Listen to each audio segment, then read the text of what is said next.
Exploring the Midwest today. You can take it fast or slow in the Midwest. For a pulse-pounding event, get a seat at the Indianapolis 500, one of the world's most famous auto races.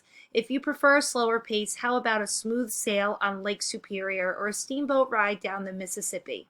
And for a sight that you'll simply want to stand and gaze at, you can visit the carved stone faces of the presidents at South Dakota's magnificent Mount Rushmore.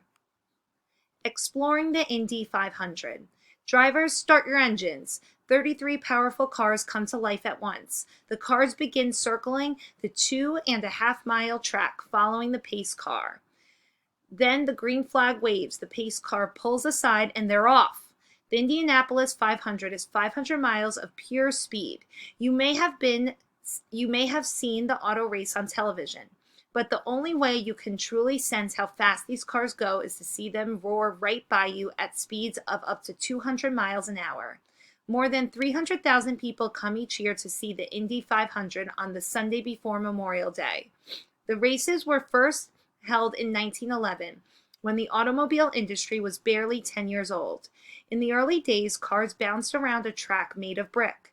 Today, cars hug the smooth turns at high speeds. Special safety equipment protects drivers in accidents.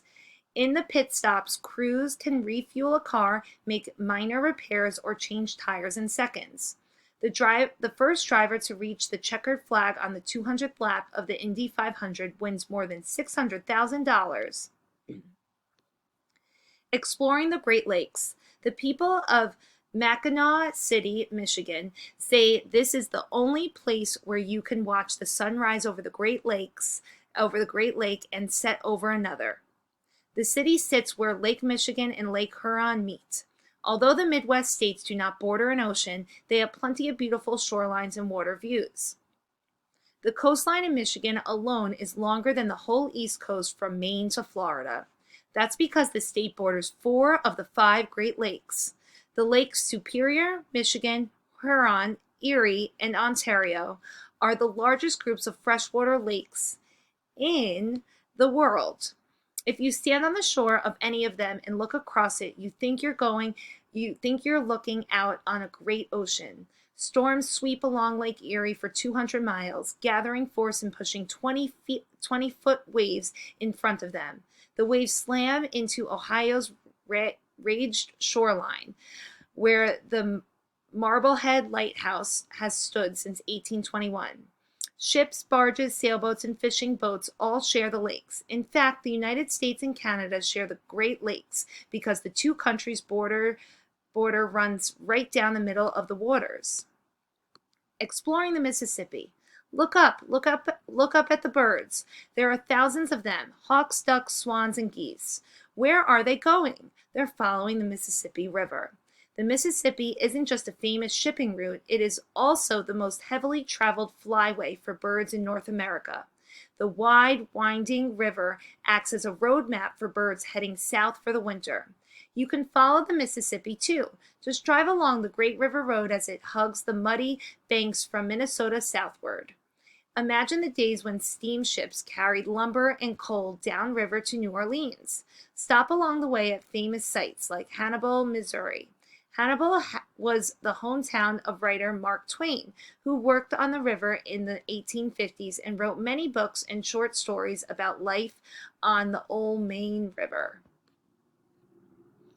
Exploring Mount Rushmore. For more than 50 years, these 4 faces have never blinked.